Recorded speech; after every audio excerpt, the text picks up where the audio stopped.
I want to thank you for taking your time today to join us for today's event, Currency Risk, Sources and Impacts.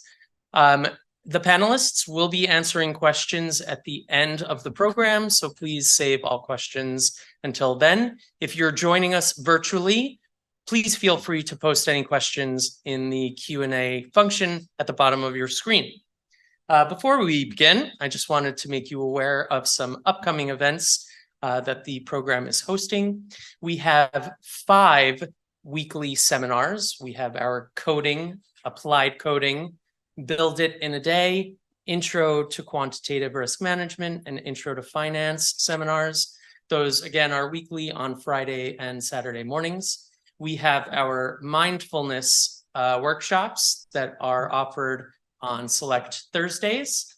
At the end of this month, we have a panel event on geopolitical risk. Another event at the end of this month, it has to do with students' personal branding. And then finally, our CRO Spotlight series featuring Edward Fishwick of BlackRock.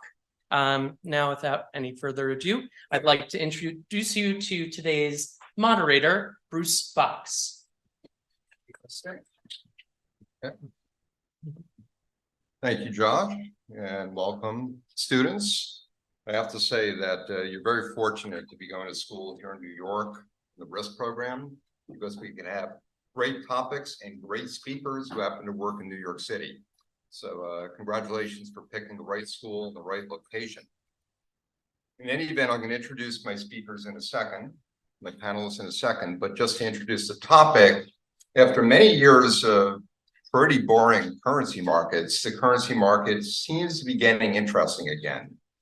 The dollar fell 11% from its peak and has since rebounded along with some stress in the market. So gotten very interesting. So is this sort of a momentary bout of volatility? Is this a long-term trend? What do we have going on here? And what forces are driving these changes? And will they continue, or will new forces come to the fore? So we're going to talk about this with our panel of experts. And of course, currency movements can impact a lot of people. It could impact economies, and it could impact people that trade in the currency markets and use the currency markets. Users like corporations, investors, sovereign wealth funds, central banks, and the like. Big users. So these could potentially have big experts, and we're going to talk about that here. So I'm going to introduce my panelists, and I'm going to first ask them to introduce themselves, tell you a little bit about what they do and how they got to the position that they're in, what their career path has been. All the way down to the left is David Shih. He's an MD from Goldman Sachs. He's an expert on risk management solutions for corporations. David and I have known each other for quite a number of years. And to his right is Patrick Locke from JPMorgan. He's a currency strategist at JPMorgan, one of the largest currency traders in the world. I'm sure JPMorgan would say the largest. And then Garth, just alongside of me, who's an MD at Mizuho and has a long history in currency and trading and other trading, and is an MD at Mizuho. So first, I'd like the panelists, and maybe we'll start with Garth, to talk a little bit about what you do, what your position is, and how you got to that position. Sure. I started at JPMorgan in 1993 in the training program there. I was in college. I was a math and international relations major. At JPMorgan, I was in the emerging markets group. I was lucky enough to be at JPMorgan in Paris during the ERM crisis. From there, I went to JPMorgan London and JPMorgan Moscow. I was at JPMorgan Moscow for 5 days. They defaulted and the Russian ruble went from 5 to 25. I came back to London and I was in emerging markets my whole life. I then went into Latin America. I traded Argentina when it was at 1. It's now at 700. I traded Brazil when it was at 1, and it's now at 5.5. So my whole life has really been in emerging markets, both in Eastern Europe, Asia, and in Latin America.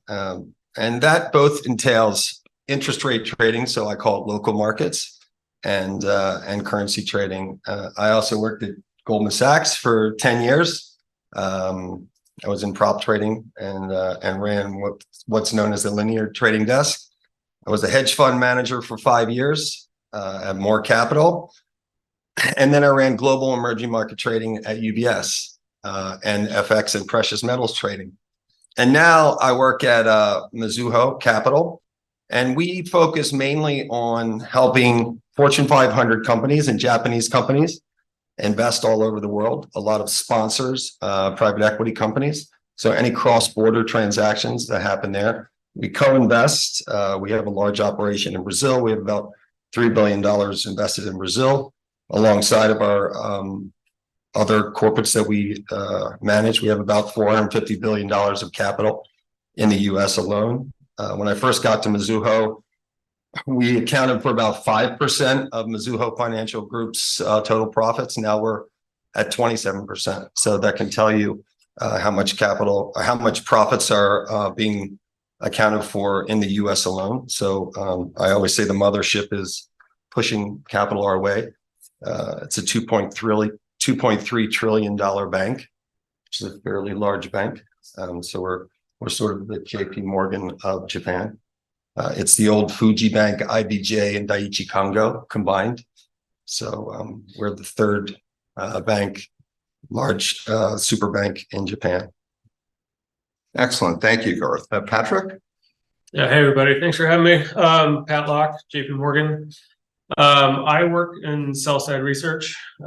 So effectively take more medium-term views, research. These guys are more on the business side, transactional. I do specifically research, a lot of which is kind of centered around the G10 FX space and the dollar in particular. So if you see something published in Bloomberg or the Wall Street Journal says JPMorgan thinks the dollar is going to do this, it probably has in some way or form come across my desk, and I contribute in that kind of sense. So contribute regularly to kind of, the regular flagship publications that come out from JPMorgan. Most of the main banks kind of put out what we call flagships every week. Any kind of like strategic and or tactical view of kind of what's going on. We put on medium-term trade recommendations, things like that. So really just ultimately more of kind of like a fundamental bottoms-up kind of medium-term focus from my side. In terms of how I got there, I'd always been interested in the macro space, fixed income, currencies, commodities. I graduated undergrad in 2010. Job market was still tough. Ended up in kind of like a leverage finance kind of role. Always wanted something a little bit more international and macro related. So went back to grad school, did an MBA and a master's in international affairs. Kind of designed the coursework intentionally to try and land something in the macro space. Did my master's thesis in shale oil economics, and ultimately kind of segued that into a research role at JPMorgan. Been there since 2018. It's been great. A lot of good resources there, a lot of good opportunity to apply skills, meet and engage with very smart people, both on the research side and on the business side. It's been a pleasure being there. Thanks, David. Hi, everyone. Thanks for having us. David Shih. As Bruce said, I work at Goldman Sachs on a team called Corporate Derivatives. So effectively what we do is we help corporates and other institutions, if you will, understand what the risks to their company are that are outside their core competency. So typically it wouldn't be in the macro space. It could be currencies, it could be rates, it could be commodities, it could be credit, whatever it might be. And we think about structuring solutions or derivative solutions to manage that risk. I grew up in the FX world, so my background and fallback is more FX, but the team's mandate is pretty wide. So anything that is, again, a risk to the company or a risk to the institution, we can help them manage and structure well. In terms of how I got there, I graduated in 2003 and started working at Goldman Sachs in the operations group, specifically doing trade reconciliation. Then did corporate accounting for a few years for Goldman Sachs before then moving to the sales and safe trading side of the business in 2006. There I joined a team called FX Corporate Sales. So specifically what we did at that time was focus with corporations on just their FX risk. So if you're a US company, you sell product in a different country, as that exchange rate moves around, the value of your sales will fluctuate. If you have expenses in a different country, as those exchange rates move around, the value of those expenses will fluctuate. So how do we help them recognize what those risks are, manage that risk away? Did that for about 10 years before the company, Goldman Sachs, decided that that team was better served moving to the investment banking side of the firm. Sounds a little bit weird. We'll explain why in a second. When you think about corporates, a lot of times some of their discussions are also private side in nature. I'm thinking about buying company X. I need to raise capital. All of those discussions, until they become publicly known, are private side. It's material, it's non-public. And it becomes easier for us to be involved in those conversations to help them think about managing that type of risk if we're on the private side. So since 2015, I've been on the investment banking side of the world, still doing very similar things as I did on the public side, just with a more strategic mandate, thinking about hedging, oftentimes in M&A situations, oftentimes in capital raise situations.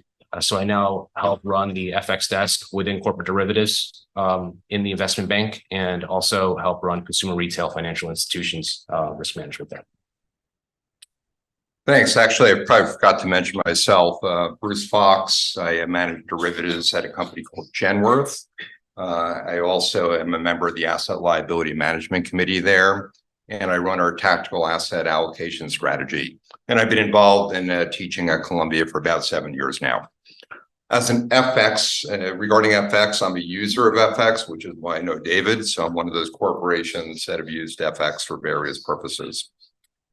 Okay, so let's get to the first question. And the first question for the panelists is this. So we created this session, and I introduced this session because I said that FX has become interesting again. Things have gotten more volatile, and it really, really matters. So my first question for the panelists is, do you agree that this is an interesting juncture for the FX market, both now and in the near-term future? And if so, why? Patrick, do you want to start us off on that, given your medium-term view? Sure. The answer is absolutely. The volatility in our space has spiked significantly over the last couple of years, and especially relative to pre-COVID times. I remember kind of 2018, 2019, we were talking about euro dollar vol on a four handle, which in layman's terms just means euro dollar was basically doing nothing. And that was a function of basically living in a relatively low but stable growth environment with essentially stable and unexciting inflation.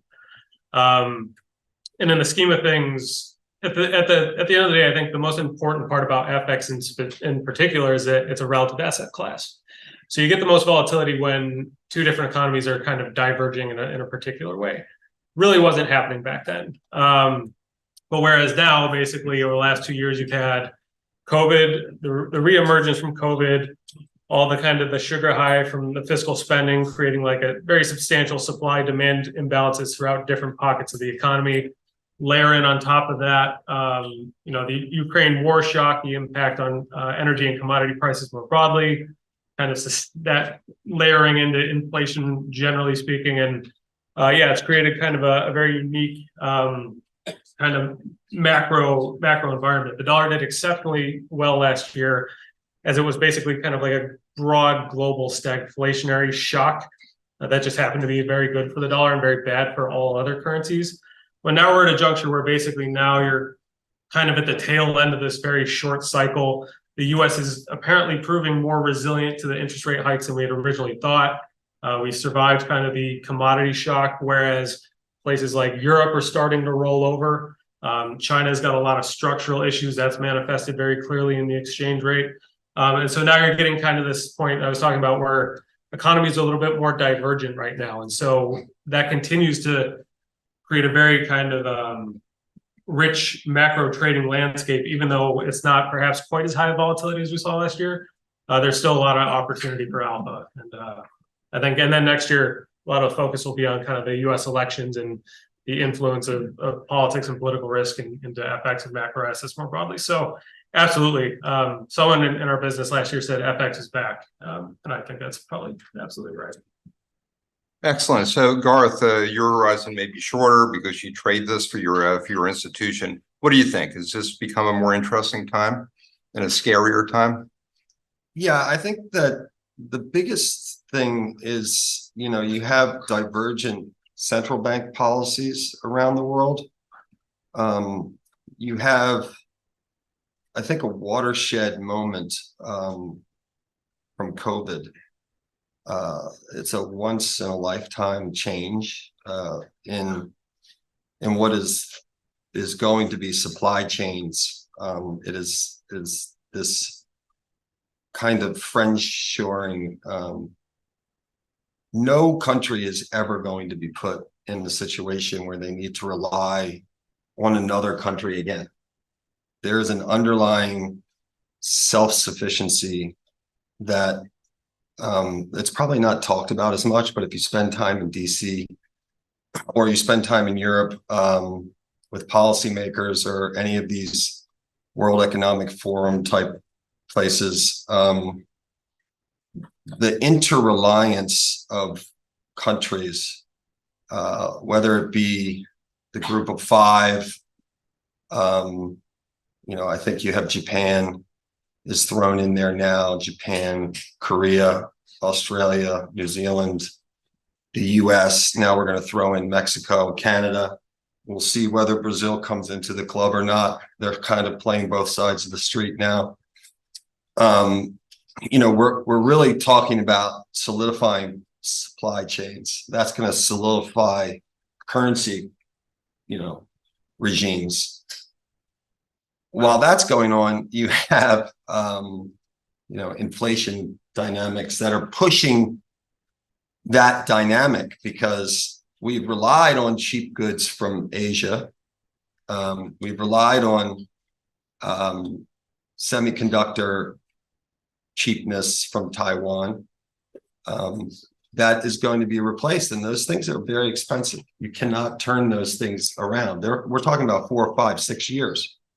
High-end semiconductors are very expensive. 90% of our high-end semiconductors come from Taiwan. So we can't turn that around very quickly. And at the same time, you have huge budget deficits within, right now we're running 40-45% budget, deficit. The GDP, I think we're going to have some monumental problem. I mean, he knows better than anyone. I mean, his computer's probably blowing up. I mean, the rate shock over the last 2 months has been stunning, and a lot of it has been attributed to basically the Treasury supply refunding announcement back in August, right? We've had the spike in yields. I agree. We did a DC trip very recently, and a lot of consternation, a lot of hand-wringing around the fiscal trajectory. I mean, CBO basically, their long-term 30-year budget forecast has the deficit at 10% of GDP. So it has to be corrected, but there's no political will, obviously, at this point.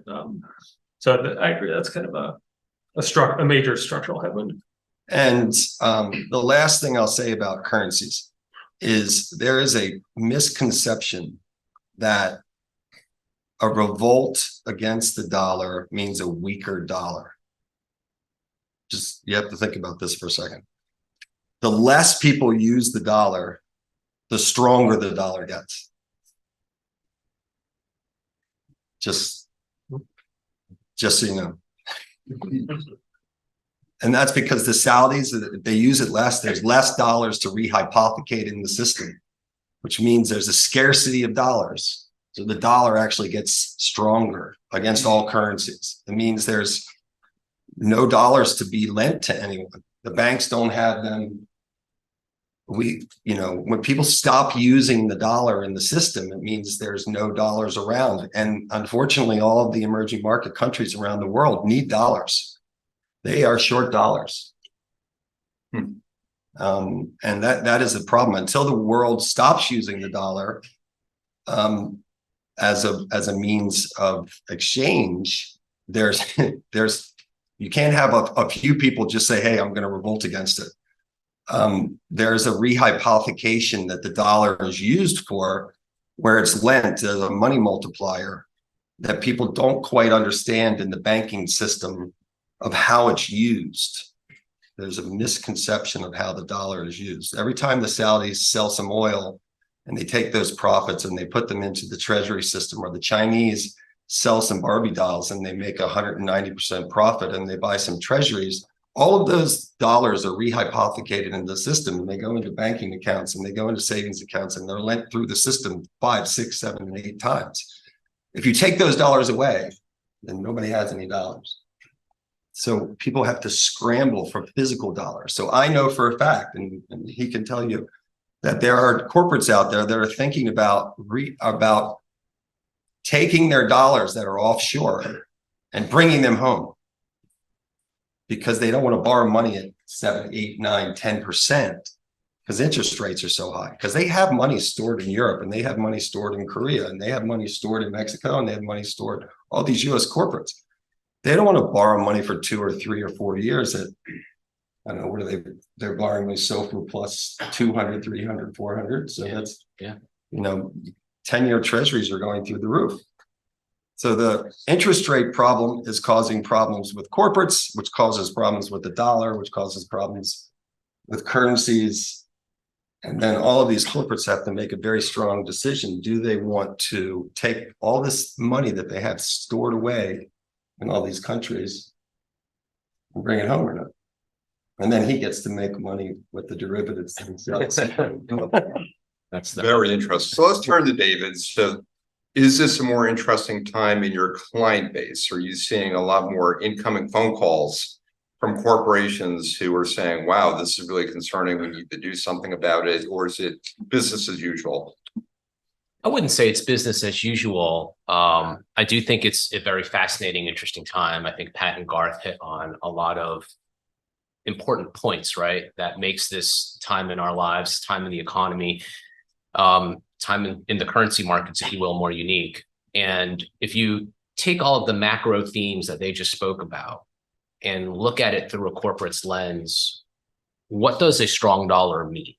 And what does that mean for their performance now, but also their trajectory and their strategy and their vision going forward? So big picture, strong dollar means that if you are making money abroad, it's worth less in dollar terms, right? If you're Coca-Cola and you sell a can of Coke in Germany for €1, and today €1 is worth $1, then you get $1 back, great. Tomorrow you still sell that same can of Coca-Cola for €1 and the euro is only worth 50 cents, then you just cut your profits in half, right? Your margin in half. So a lot of corporates are now starting to think about, okay, this strong dollar is not really helpful for my overall profit. What do I do? How do I manage that, right? And that's sort of a near-term view. But if this becomes a longer-term view, then what am I supposed to do? Am I now supposed to then keep it abroad? Don't bring it back? Or do I bring it back, to Garth's point, because now rates are so high in the United States and I can't fund myself? So there's a lot of interconnectedness in the decision-making. To Pat's point before, 2007, 2008, well, 2005 to 2008, 9, everyone's talking about China. Everyone's talking about BRICS, emerging markets, right? All these corporates expanded their operations into the emerging markets, globalization. And now you're hearing more terms of deglobalization, right? So what do I do now? I have operations, I have money parked here. Do I bring it back? Do I stop my operations altogether? Do I keep expanding? What do I do? So I think in a nutshell, all of these problems or all of these unknowns are very acute right now. And it's really seeping into the psychology of how boards, how CEOs, how CFOs are thinking about their planning for their company and what they want to do. And then you move on to the kind of broader supply chain point that Garth spoke about. Forget about just the currency aspect of it. We talk about countries, right? Having not wanted to be reliant on one specific country. Companies too are starting to feel that push. You hear and read headlines about the tech companies out in California, what the rules and policies allow them to do, what they can or can't import. Similarly with retail companies, are there going to be tariffs levied on them? And while that might seem more of a macroeconomic policy and theme, it all flows back into the strength of the dollar and currencies. So I think everything that everyone said so far is very relevant and flows into how corporates and institutions are thinking about their business planning, contingency planning on a go forward as well. Excellent. All right, so let's understand what drives currencies a little bit better, which is a mystery to me after watching currencies for many years. But you hear things about nominal interest rate differentials, real interest rate differentials, capital flows having to do with maybe global equity investors, central bank policy. There's technicians that look at patterns of past movements to predict the future. There's this theory about intrinsic value, purchasing power parity. Do any of these things matter? And if some of them matter, is it sort of specific to a regime, or are there other drivers? So what drives them over the short, medium, and long term? I'm not sure where we want to start. Patrick, do you want to kick that off as a strategist with a medium term view? Yeah, I mean, I could spend all day on this, but look, bottom line is FX is impacted by a lot of different things. It depends largely, I think, on what your main kind of time horizon and your mandate is. I'll say up front before I answer the question directly that I think FX is kind of like notoriously difficult to trade and profit from. I mean, my view is that equities over time tend to go up, but again, FX is relative. It's a mean reverting asset. It's very liquid. There's a lot of different players doing different things at different times. So I'd probably put it as the number one, maybe number two most difficult kind of asset to trade successfully, up there with commodities. So it's a challenging and kind of humbling asset class, but that's also kind of what makes it interesting. So then in terms of like what drives it, you could look at kind of like, short-term, daily, medium-term, and long-term kind of drivers. Short-term, we think a lot about like, what's the data doing? How is that informing our expectations on growth and inflation? By extension, what is the relative central bank's going to do? To your point about nominal rate differentials. FX also very, very much in the short term has a strong beta to other asset classes like equities. Obviously, when you think of high beta and things like that, you think naturally of equity names and things like that. But definitely, FX is a cyclical asset class as well, and tends to follow similar contours depending on the nature of like if NFPs. Well, that's a tough one, but like if payrolls print really well tomorrow, maybe equities do well because that suggests that the underlying growth trend of the U.S. is doing well. It's not a sure bet because maybe they'll be like spooked about what the Fed's going to continue to have to do. So that's like the longer kind of drawn story. My point is that it does sometimes move similar to kind of what you see across assets.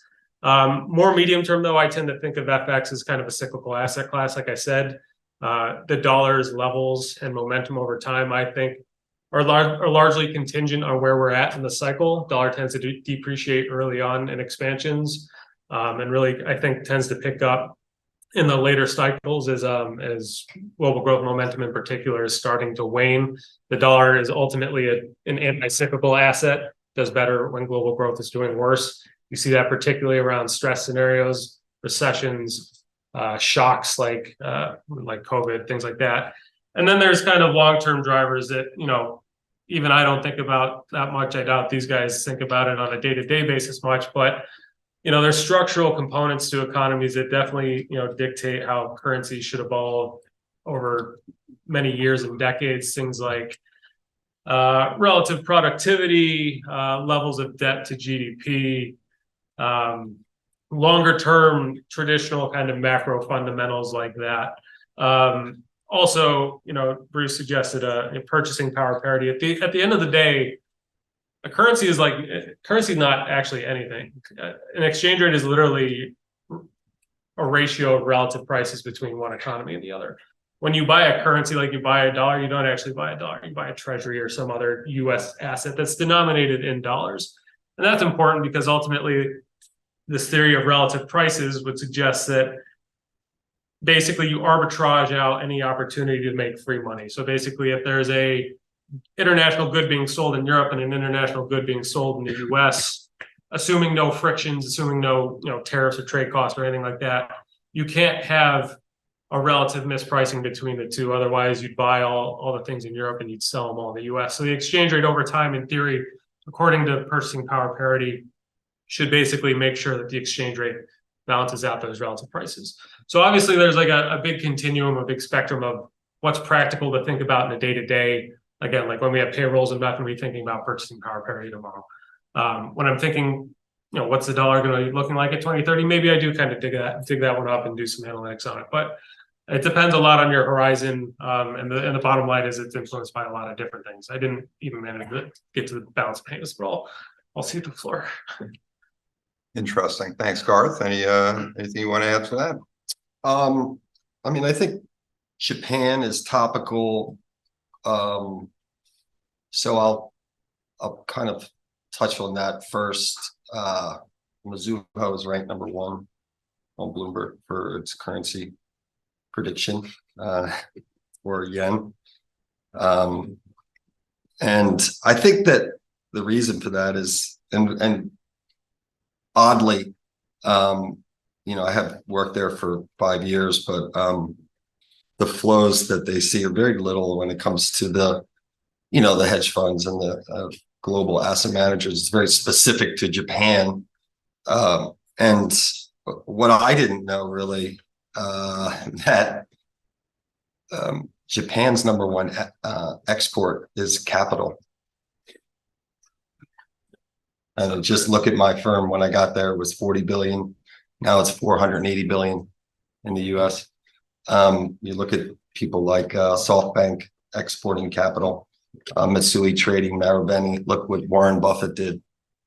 He bought all of those trading companies, and he's up like 25% since he bought them. They are, that started when dollar yen was at 110. Right now, inflation's at 3.2%. Interest rates are at 0. That's negative real rates. Every day that goes by, there's less people. They have no immigration. They have essentially have to move up some sort of AI scale. I don't know how. When it was at 110, we thought it was going to 130. When it was 130, we thought it was going to 150. Now we think it's going to 175. It could go to 250.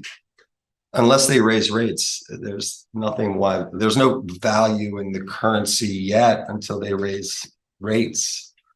How are they going to raise rates? Whether you're going to raise it 10 basis points? What's that do? The yield curve is slightly steep. YCC, they want to get rid of it. Ueda is an academic. He is a very strong academic. He does not believe in YCC. He does not believe in QE. He wants to get out of this. He doesn't know how. There's a supplemental budget coming on October 16th. I think it's going to be very inflationary. That may give him the ability to lift YCC. That will hopefully stop the currency from going above 150. I think the MOF will have to intervene at some point. The currency is very heavily weighted to oil, the trade deficit, real yields, and basically the cash dividend price of the high-end companies. That's the yen. So, unless they do certain things, the currency will keep weakening. There's no value of the yen at this level. 150 is an arbitrary number. They had to sell $65 billion to make it go down. It came right back to where it is. So they're going to have to do it again and again and again, and it'll keep coming back here unless they pull on some other levers. On emerging markets, I would just say it's always the value of one thing versus another. So, for instance, it's the value of Mexico versus Rand. So Mexico rallied 25% against the South African Rand during COVID because we brought supply chains home. So Mexico rallied a lot. It had a huge advantage over South Africa. So it's one versus the other. I wouldn't say it was a dollar story necessarily, or the Mexican peso rallied a lot against the Brazilian real. The dollar economy, I sort of always take it out of there unless you're looking at the true interest rate differentials. Politics, budget deficits, things like that. But we always sort of assign a Z-score to it. In that Z-score are a bunch of variables: trade deficit, politics. We mine Haber data for flow of funds. If you don't have Haber, you should have Haber. Long-term flow of funds is the bond flows, equity flows. That'll tell you where the money's moving. And then, the short term is, the growth differentials and real yields. That's it. So we look at both. We kind of weight sort of long-term value is about 60%. So we use Haber for that, and 40% for the Z-score. Oddly, the weaker the currency gets, the stronger the Z-score gets. Okay, let's talk about corporations and investors. And David, why don't we start with you?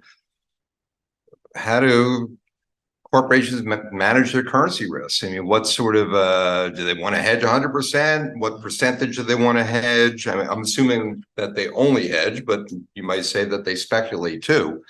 What sort of tools do they employ? So how do corporations manage these affairs? Sure. I would say the vast majority of corporations will trade currencies for hedging purposes. It's rare that you will have a corporation prop trade or have a trading desk that tries to generate profit from currencies. You might have some private companies that might have less constituencies, like public shareholders. Maybe they might have some of those prop trading desks, but broadly speaking, public traded corporations are all hedging. What does that mean, right? So we used the example before. I keep going back because I think it's tangible and easy. Coca-Cola sells Coke in Germany, sells Coke in Japan. They sell it for €1, they sell it for 100 yen, whatever it might be. And the exchange rate today is telling them that it's worth X amount of dollars. Tomorrow, next day, next week, next month, next year, if the dollar strengthens, the currency is worth less. They're selling for the same amount of local currency, but they are now receiving less dollars, right? So their marketing could be the same, their product quality can be the same, supply chain could be the same. Everything's exactly the same, just through no fault of their own. FX has now caused a hit to their bottom line. So that's one of the fundamental things that corporates are wrestling with. So what do? They have to understand where their exposures are. Sounds like an easy task, oftentimes quite challenging if you have a very large corporation with a lot of operations all around the world, based on your corporate structure, based on where you're buying your product, supply chain, how you're selling it locally. What is the FX exposure may not be obvious. So one, understanding where that exposure comes from. And then two, to Bruce's point, creating a policy to understand, or at least articulate how you want to manage that risk, right? Are you trying to manage to a particular price point? Are you trying to just manage year over year volatility? So what you report to your shareholders last year is not too different from what it reports this year. Are you trying to put any money to that? Can you spend money to buy insurance, or do you have to use zero strategy products, right? So creating a framework, a policy, to then determine how you want to go about hedging. So what usually goes in that framework? What instruments you can use, how far out you want to hedge, and how much you want to hedge. And a lot of that is all interconnected. So how far out you want to hedge, I think, is a product of just how certain you are about your business performance. If you're very certain that you're going to sell 100 cans of Coke next year, you can hedge all of it. If you're not so sure, then you may not want to hedge all of it, right? You might want to only hedge 50% of that forecasted sale. What you want to use to hedge is going to be a product of how confident you are, how much money you have, what you're trying to achieve. So the most basic instrument is what's called an FX forward. Really all that is, it's just a contract between you and a bank to fix an exchange rate. And in the future, you will exchange currencies at that exchange rate. Good or bad, that's where you're exchanging in the future, right? So as a CFO, as a CEO, as a board, as a treasurer, you've effectively eliminated that currency risk, right? You can go to the street, go to your investors and say, hey, as long as I hit my target, I sell my 100 cans of Coca-Cola, I'm going to get this many dollars. You can also spend money and buy insurance. So if you're willing to pay a little bit of premium, you can buy an option. You only exercise that option if you need that insurance. If the currency's moved against you and the dollar strengthened, the currency's moved in your favor, you'll let that option expire. You can then convert the currency at the then more favorable rate.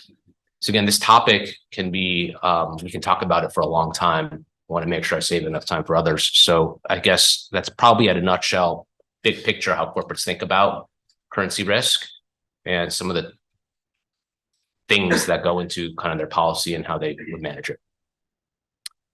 Thank you, David. So let's turn to investors, which I think in some ways is a challenging topic because investors is too broad a term. You know, you've got probably speculators, you have long-term investors, such as an insurance company like my own.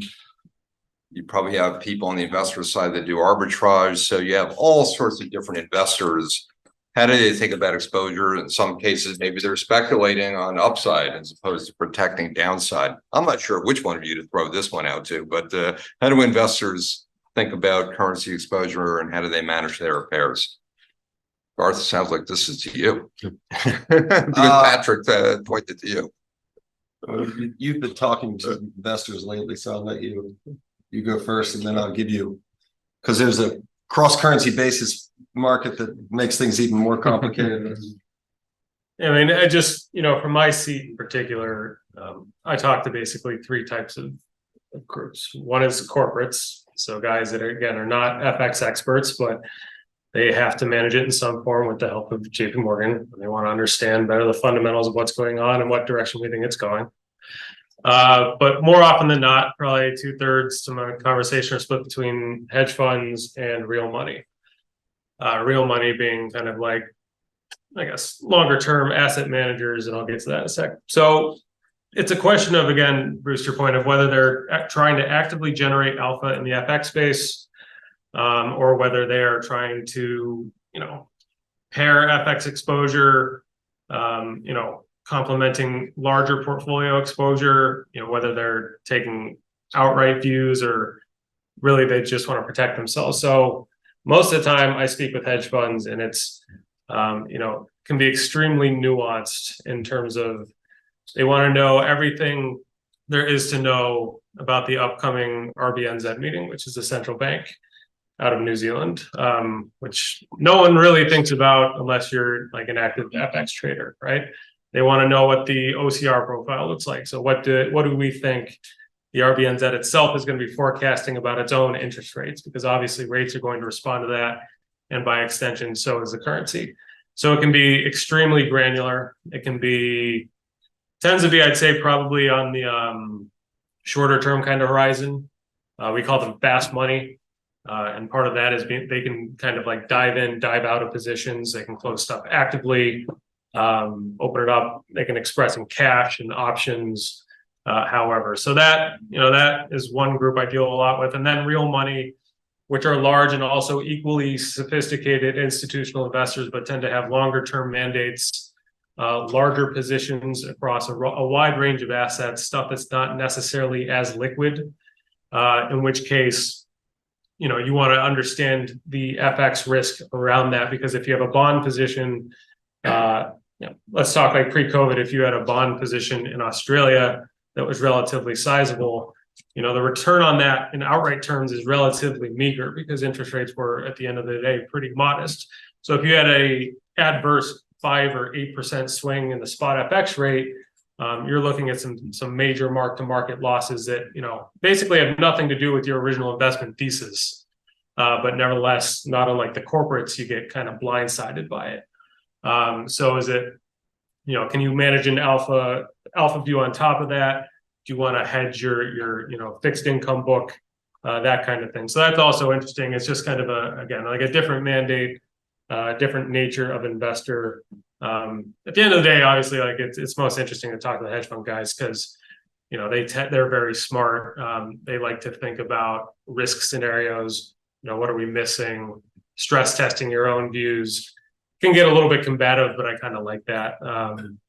So that's kind of how I think about kind of like the investor buckets, I guess. But Yeah, having been one of those hedge fund people for 5 years, and a prop trader at Goldman, our job was to take directional bets. The thing about predicting the future that's sort of hard to do is, again, it's a flow, it's a stock and flow concept, and what is, I think, interesting about that in the casino world is you're trying to find where the mistakes are going to be made. Who's making those mistakes are somewhat different. It's either where the market has gotten itself too saturated, whether that be the real money community or whether it be the corporates, or that the central banks have made mistakes, whether the central banks are behind the curve or the central banks are ahead of the curve. And that's really where currency trading becomes a predictive market. And you can look at things like Bitcoin. That's another variable that's come into the market. Commodities are predictive to what can happen in currencies. There's a lot of things that flash red and green that then give you things where the currency market will then move afterwards. And that's why we look at non-farm payrolls, we look at other indicators, and then the currency markets will start to move. And that's why they're fun to trade, because they do move, and when they move pretty violently. And I think that the interesting thing that happened post global financial crisis, and which made it so terrible for currency traders, is that everything became correlated to one. All central banks QE'd, all rates went to zero, all volatility went to zero. What we follow is called CVIX. It's the JPMorgan volatility index, the Deutsche Bank volatility index. It went down to like 4. What was it, like 4 or 5, something like that? I mean, it was just terrible because everything was just flat. Everything was correlated to one. It's just, nothing ever moved. And now you have all of these divergent policymakers, and anything can happen on any given day. So it is a lot more fun to trade. Well, you talked about crypto, so that leads to my next question, and I want to leave time for some Q&A from the audience too. But crypto, is this really a currency? Is it a speculative investment? Is it a little bit of both? And what problem in the world does it solve to begin with? Who wants to take that on? It's not a currency. It solves nothing. It's kind of a waste of everyone's time. Okay, all right.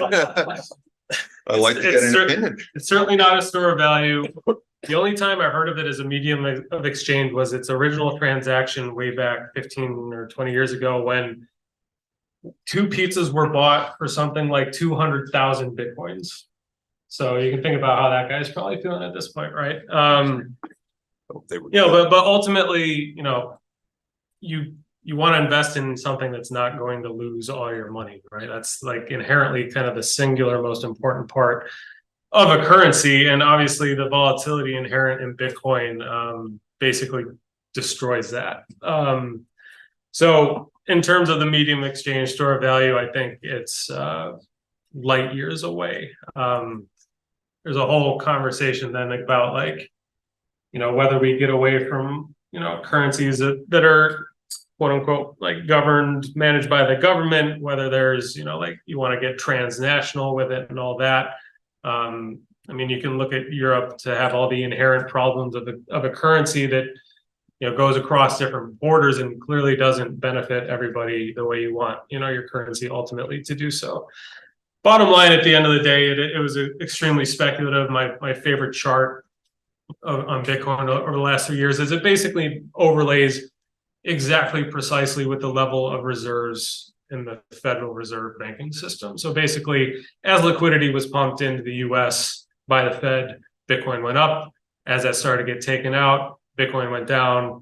Even during the SVB crisis, Bitcoin popped up to like 30K, and everyone was like, look, like, Bitcoin, great, whatever, like banking is failing in the US. The reality was it was just mapping up against the Fed's injection of liquidity in March. So bottom line is I think it doesn't really have any, fundamental value, and certainly doesn't meet the criteria of being an exchange or a currency. Any panelists want to take a different view? I won't take a different view, but I'll share some anecdotes on how Bitcoin has entered into a corporate conversation. Again, the thesis with Bitcoin was that it was more scarce, and if you believe that inflation would be a problem, Bitcoin could potentially be an inflation hedge. So we actually had some CFOs that came to us when they thought inflation was starting to get out of control, asking whether or not they should be looking at Bitcoin as a way of managing inflation in their business.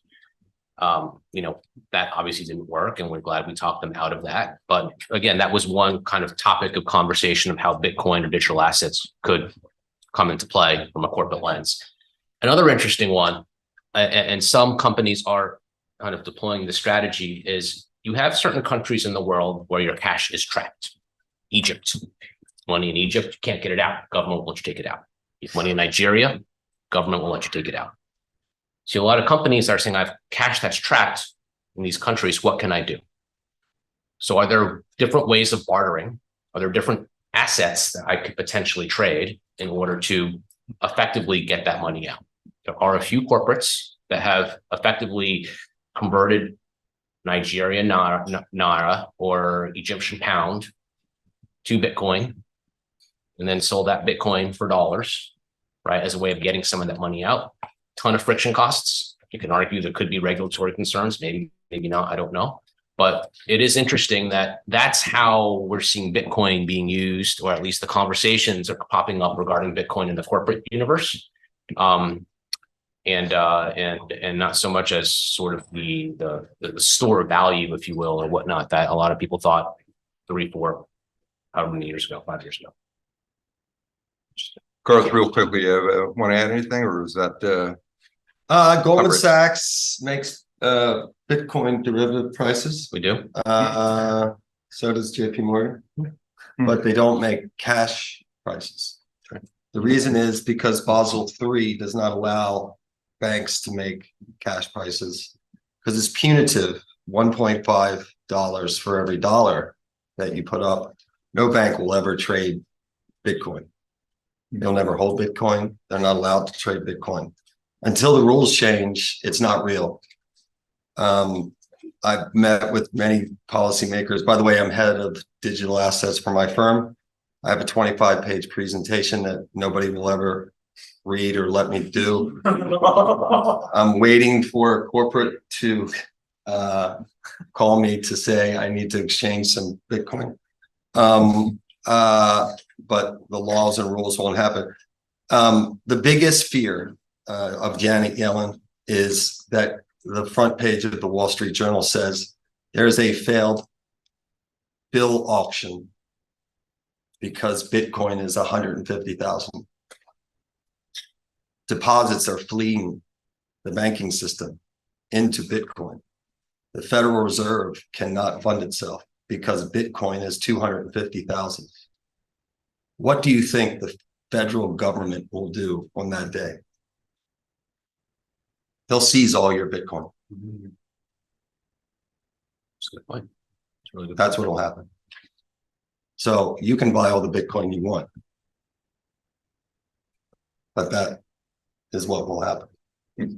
So the higher it goes, the bigger the problem you're going to have, because the budget deficit is going to keep going up. A budget deficit was one of the questions we're not going to be able to get to because we're nearing the end of the hour. So I'd like to open it up for questions from the audience. Yes, please. Thank you, guys. I had a question about FX trading. You guys were mentioning FX. I've worked in the field. I'm the treasurer of insurance company in the Middle East. And I find it very hard to make money off speculating currency. I think we need longer term positions. I find it hard to, analyze central banks, huge amounts of inflows and outflows. So if I am going to take a currency position, I would take a currency position for maybe the longer term. So my question to you guys is, have you seen anyone, apart from banks, actually make money over the long term speculating on currency?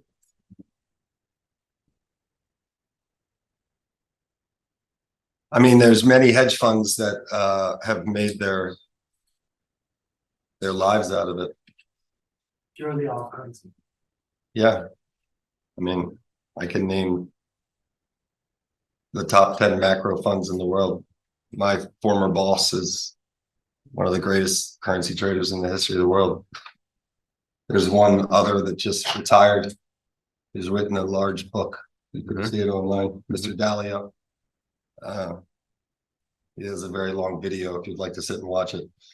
But yeah, I mean, there's, many people have, but a lot of them are very patient. Some people try to trade currencies clicking on buttons a lot. But these people are they're different type of currency traders. We see highly leveraged investors in currency. We see maybe technical analysts in currency. Short term, my question was maybe more for short term investment. I've never seen in the market people make money off short term currency speculation. With Ray Dalio, of course, pretty deep up. Well, that's because he uses things like Haber data and looks at long-term flows, and they have very high end. They have 350 people that are looking at data. So I think to be successful at it, you have to have a very strong, disciplined research and analytics team that your core competency has to be rooted in something that's deeper than drawing lines on a computer. I tend to agree. I would add that there's a couple books out by a guy named Brent Donnelly, who was a sell side trader. Entertaining reads, pretty good. But he talks a lot about like how to manage your positions, your exposure, sizing up, kind of identifying your level of confidence in each individual trade, setting stops accordingly. And over time, if you follow a very kind of like disciplined risk management approach, you're probably going to hit, if you're good and you do your homework, you'll hit on 50 to 70% maybe of your trades. Like I think for short-term guys, getting much above like 75% is actually like very, very difficult, which is probably what you're referring to. But if you size the winners appropriately and you set the stops right on the losers, then over time, your winners should dramatically kind of outperform your losers. So in that sense, even though 50 to 70, it's not like a world beating, hit rate necessarily, it'll still earn you returns. But to his point about patience, I think that is ultimately really how you're going to be like a big winner in FX. I mean, just like as an example, so like dollar CNH right now is trading up at 730, right? It's like basically at all-time highs. A lot of this relates to kind of the structural problems in China's property sector, the over leveraging, the way they kind of like, built up their infrastructure, 10, 15 years ago, things like that. If you had kind of identified in the middle of the prior decade that like, this isn't particularly sustainable, I'm going to take a long-term underweight in CNY, would have made you massive amounts of money, right? And so like, that's really how you kind of get to be, I think, rich trading currencies. You can do the day-to-day stuff as well, but like really coming up with a strong long-term thesis that something's really going to move structurally. I think that's how you're gonna do well. Thank you. Okay, I think we have time for maybe one more question. Anybody joining by video? We have a question. Thank you, Josh. All right. Well, that's a long one.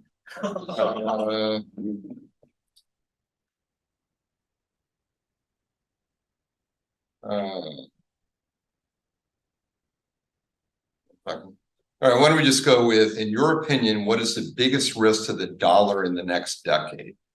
Let's go with that one.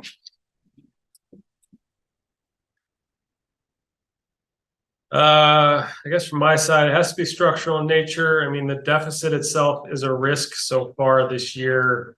You're seeing that manifest in the rates markets with weaker treasuries, but that's actually translated to a stronger, not weaker dollar.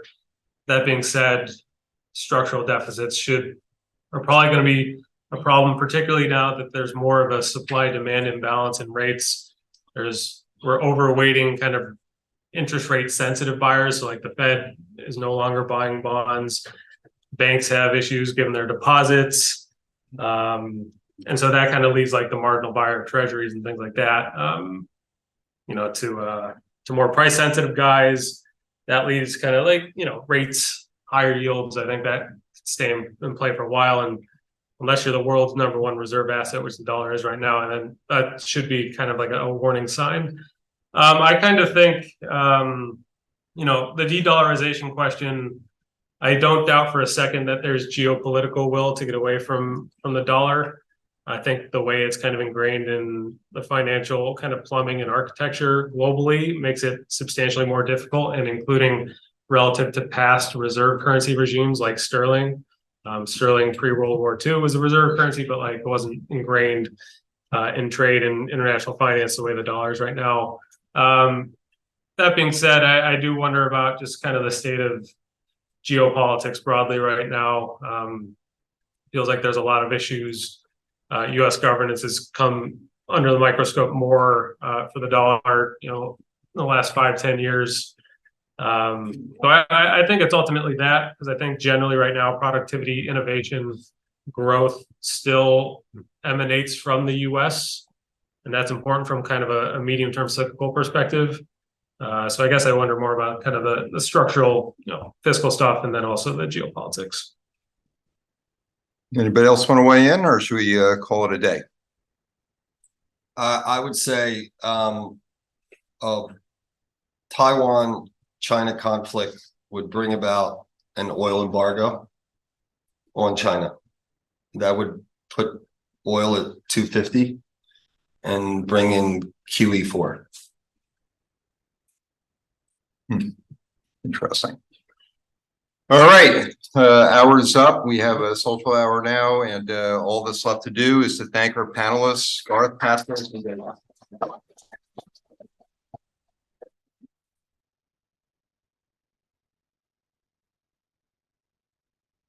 Okay, please.